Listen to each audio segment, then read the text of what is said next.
A psyker is someone who possesses paranormal or psychic abilities. They're incredibly rare in Fallout, with most known examples appearing after the Great War as a result of radiation, FEV, mutation, chems, stress, isolation, and so on and so forth and what have you. Their abilities can take all sorts of forms, from telepathy and precognition to controlling animals and even attacking other people's minds. I actually have a dedicated video covering the known psykers in Fallout, so check that out next if you want to learn more about them. But that list may have been missing someone rather interesting, found in Fallout 4. Kendall Parking is an unmarked location just across the road from Greentech Genetics. There are 3 mole rats in the parking garage who will attack on sight, only there's something a bit different about these creatures. They're all wearing bomb harnesses that will detonate if you get too close. The person behind this freaky setup is a woman known as Drifter. She is seemingly insane, talking to the mole rats, or ratties as she calls them, as they are apparently her friends. Normally she isn't hostile towards you, but by the time you get to her, one of the rats has usually detected you and blown itself, and your chances of speaking to the Drifter to smithereens, resulting in her joining forces with the rats and attacking you. However, if you have the Animal Friend perk, you can improve your odds. By selecting the perk, aiming your weapon at the creatures, and successfully pacifying them, you can convince these little ratties to be your friend. Ha! I'm in charge now. And this in turn gives you access to the Drifter. Upon speaking to her, she'll say this. You friend, also the rats? This for you then. She acts like she's giving you something, but nothing happens. You don't receive a single thing. But you can check her stuff without having to fight. And this is where we can see that she has several frag mines, the very same ones strapped to the ratties. Now if she's strapping bombs to her friends, imagine what she does to her enemies. Strapping bombs to animals already makes her an especially eccentric wastelander, but there's a bigger question here. How does she have such a strange connection with these animals in the first place? Fallout has shown us people with genuine paranormal abilities, and some psykers have demonstrated the ability to influence or communicate with animals, like the Roach King, Reggie Blataria, and the Antagonist, for example. Something we can also do through the Animal Friend and Wasteland Whisperer perks. There's a chance she's breeding them like people do with dogs, using them for defense, but I imagine breeding mole rats is a lot of work in the wasteland, and once you have a friendly creature following you around, you probably want to keep it alive, not blow it up. Unless you could telepathically command them into doing your bidding, like slipping on a bomb harness and protecting you while you let your guard down, which is a lot less work and a lot more likely considering her fractured state of mind. Do we eat this one, ratties? No, not yet? Tick-tock, tick-tock, tick-tock, tick-tock, tick-tock, tick-tock. Yeah. Yellow powder, white powder, burnt tree. Tick-tock, tick-tock, tick-tock, tick-tock, tick-tock, tick-tock. Huh? Hi. You in trouble? You can sleep here with the ratties. Warm, fleshy ratties. But that's just a theory, one you can either dispute or agree with in the comments. One thing we can all agree on though, is what happened to the man living at this next location called Sleepwalker's Place. There's a rather sad story hidden on one of the roads around South Boston. If you head south of Andrew Station, you can take an elevator up to an unmarked location where someone has built themselves a small home. It's actually a pretty clever place to live. You're high above the streets, you've got a decent view of the surrounding area, and most importantly, you're away from the raiders, super mutants, and deadly creatures on the ground below. But there's one rather obvious problem with living here: the drop.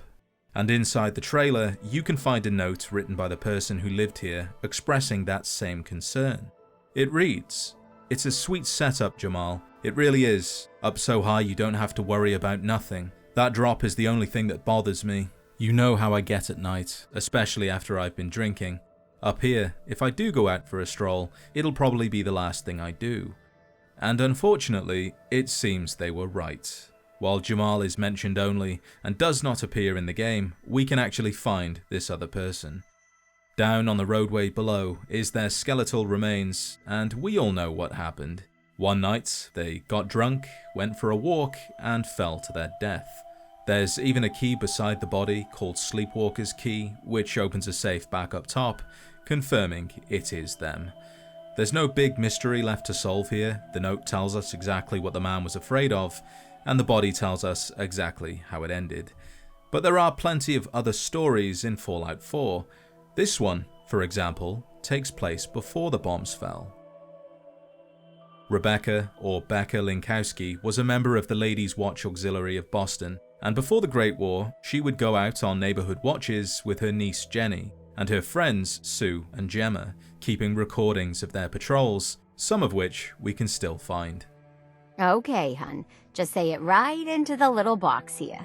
This is a recording of the Ladies' Watch Auxiliary, of Boston. Say your name, precious. Jenny. Oh, right. This is Jenny speaking. Okay, sweetheart. And what are we doing tonight? Spying on Uncle Jake. No, honey, the other thing. Oh, right. We're catching bad guys. Aunt Becca, is Uncle Jake a bad guy? Only when he's had too much juice, princess. Now grab your coat, we're heading out. It's a pretty funny introduction to the group, especially because Jenny lets slip that they're also spying on Uncle Jake. But that's not the only recording you can find. Recording surveillance tape number 8, Ladies' Watch Auxiliary of Boston. This is Becca Linkowski. We're doing a watch in the North End tonight at my mother-in-law's place. Let's see, lately they've... Gemma, what was in the news here last week? Noella's made a cheesecake as big as a table. No, not that. I mean, didn't somebody get mugged or something up the way? Oh, yeah, right. Ernest did just get a whole lot of new mugs up at the corner store. Nice. Made in Tennessee, I think. For Christ's sake, Gemma! What about those kids they caught drinking in the Revere house? Anything like that? Oh, Rebecca, that's very rebellious of you. Drinking in Paul Revere's house. I'll get my coat and a bottle of Irish. Oh, brother, wait up, Gemma! At this point, we know Rebecca and Gemma are apparently trying to keep an eye on crime in the neighborhood, although Gemma seems considerably more interested in everything else happening around her. There it goes. This is surveillance tape number 10, Ladies' Watch Auxiliary of Boston. Becca Linkowski speaking. Say, what are we the auxiliary of, anyway? What do you mean, what auxiliary? You know, Robbie's in the Veterans League, I'm in the auxiliary. We do bake sales and stuff, but we're the auxiliary of the Vets League. So what? I don't know. I just figured you had to be the auxiliary of something is all. Drop it, Sue. Surveillance begins at, oh, for Christ's sakes, 7:04 in the evening. Dorchester, currently in my front room, but we'll take a walk later. We've had a couple of robberies lately, and I hear old McElroy is sneaking down to the Packy after Kitty falls asleep. We'll have an eye out for that. Sue, where'd you go? You getting the whistles and pepper spray? Oh, yeah, see? It's here. Usually functioning in a subsidiary capacity of a larger organization. So, subsidiary means what, exactly? Anyway, I'm pretty sure it means you can't just be an auxiliary of nothing. I swear to God. Sue, go grab the whistles and my flashlight so we can get going. And that's the last recording we can find of Rebecca Linkowski and her Ladies' Watch. We don't know what happened to them during the Great War, or after, if they survived. We just get these tiny snapshots of their lives, and I think it's a crying shame we don't get to listen to the other 7 tapes. Did Uncle Jack kick the juice? Did they find out who was behind the muggings? And most importantly, what happened to the giant cheesecake? While these tapes give us a glimpse into the lives of ordinary people before the bombs fell, sometimes Fallout 4 tells a story without giving us a single word. South Boston High School has seen better days. Built adjacent to the Dorchester Heights Monument, the school has been taken over by, you guessed it, a gang of raiders. There's always raiders. Hidden inside is something very strange. In a small closet opposite the men's restroom, you'll find the dismembered limbs and torso of a statue, along with some personal belongings and several cans of colourful paint. Now, according to the internet, the broken statue is said to have been taken from the plinth outside South Boston Church, which it might have been. But if you'll pardon the pun, I couldn't find any concrete evidence, and the statue could have come from another separate plinth, such as the one on Commonwealth Avenue. There are also damaged statues at places like Monsignor Plaza and Robotics Pioneer Park, so there are plenty of possible locations from which the pieces were taken. You could safely assume these statues were damaged during the Great War or during one of the many battles that followed, or maybe they were destroyed by survivors as a form of entertainment. But then we find something very weird and interesting near Somerville Place. There's a statue that's surprisingly intact, a raider and what appears to be their workshop of sorts, but he's not destroying it like you might expect a raider to do. Instead, he's creating something new. He's brought construction equipment, yellow and blue paints, and a collection of tools, including a screwdriver, blowtorch, and hammer. There's even a drinking glass and a single day tripper found nearby, suggesting he was kicking back after a hard day's work of plundering before tripping balls to some happy place where he gets to build instead of destroy. It's actually quite beautiful. As for the statue itself, well, it's not exactly a masterpiece.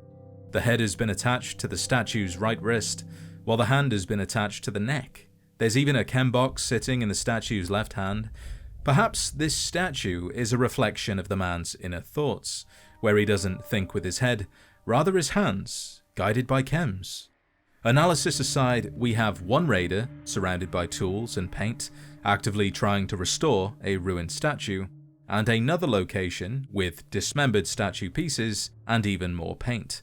We have no idea whether these two locations are connected, but maybe, just maybe, the raiders are beginning to pick up less chaotic and destructive hobbies. Whatever the explanation may be, it's nice to see a raider create something for a change, instead of being so destructive. While sculpting wasn't that unusual, pre-war that is, the next thing involves a group of people doing something much more dangerous and highly illegal. The Bridgeway Trust was a busy, modern, and well-funded bank before the Great War, but on the morning of October 23, 2077, two masked gunmen decided to rob it. They stormed the building and started killing the people inside. In the middle of the robbery, they destroyed the bank's police protectrons and then turned their attention to the vault. They had brought explosives with them to blast the door off its hinges and steal the contents, but things didn't quite go according to plan. The explosives went off while the robbers were setting up, killing them both, and then, not long after, the bombs fell. The bank was swiftly abandoned, with the survivors having much more pressing matters to attend to than collecting their pre-war money and precious metals. And that means when you finally enter the Bridgeway Trust, you pretty much find the location as it was on the day the bombs fell. The vault is still locked, which you can open, and inside are several safes, gold bars, and stacks of pre-war money, while the bodies of the people who died during the robbery remain scattered around the bank. And there's even a rather amusing detail about the vault itself. The door was installed backwards, leaving the locking bolts exposed on the outside, which is probably why the robbers targeted this specific bank. If not for the dodgy explosives and the fact the world ended right after, it was a pretty easy mark, all things considered. While the Bridgeway Trust was brought down by explosives, both inside and outside the bank, this next thing is much, much harder to find, somewhere deep beneath the streets of Boston.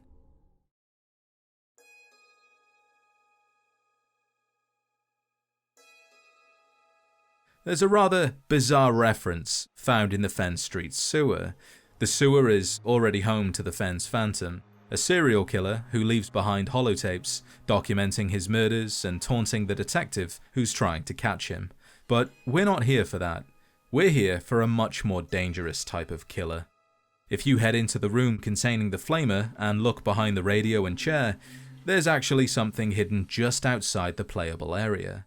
You can't normally see it, but if you clip through the wall, you'll find an upside-down disembodied head with a collection of bones sticking out of its neck like legs. And if that looks familiar, then we might just be best friends, because this is a reference to my favourite movie, The Thing by John Carpenter. The flamer in the room seems to be another reference to the movie, where flamethrowers are used extensively to fight the creature before it can assimilate and destroy the world. Thankfully, in Fallout, this head spider isn't a living creature, which is a huge relief because the people of Boston already have one boogeyman to worry about, although they are surprisingly similar, stealing bodies and replacing people with almost identical copies. The Thing might be safely tucked away behind a wall, but the next group of killers aren't quite so considerate. Hardware Town was once one of the most popular hardware stores in Boston. By 2287, it's become something considerably less welcoming. The store has been taken over by a group of raiders led by a man called Demo, and he's come up with a rather effective way of taking people's things. When you first approach Hardware Town, one of the raiders will pretend to be a fellow settler and call out for help, claiming that someone inside is injured and they need your help. If you take the bait and follow her into the store, she'll run behind a set of doors, and you'll start hearing the raiders preparing an ambush on the other side. Hey! I told you to bring them into the basement! Shut up! They're headed this way now. Be ready. What is taking so long? I don't know. Maybe you should go check it out. You don't think I will? Tired of sitting on my ass anyway. What's the point of hiding back here? Why the hell don't we just shoot them in the head the second they step through the door? What the hell? There's nobody here. Look around. They couldn't have gone far. They've clearly done this before. In fact, one of the raiders complains that they should have lured the victim into the basement instead.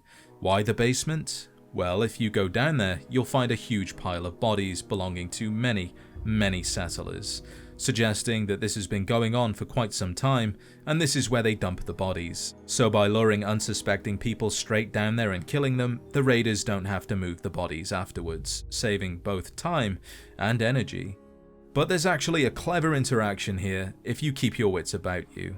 If you follow the settler inside and start sneaking around, Demo will come after you.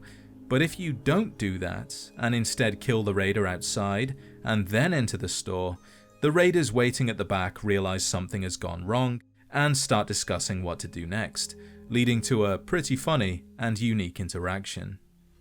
I know I just saw someone out there. This one looked like a good mark, so just shut up and wait!